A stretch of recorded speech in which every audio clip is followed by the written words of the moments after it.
Adding your personal data. Create a username. It can be your real name or any you choose. Just remember it will appear in your personalized report. Enter your date of birth. You may choose to record your height and weight.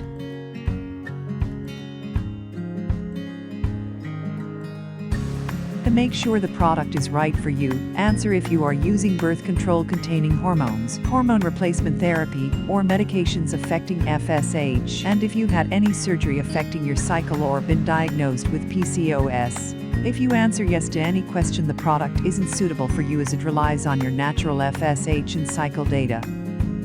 You can still use the app to track symptoms and may be able to use the product at a later time. Visit our website to find out more. Go to www.clearblue.com. Carefully read and answer the question about your cycles. Press the I button to see an example to help you answer.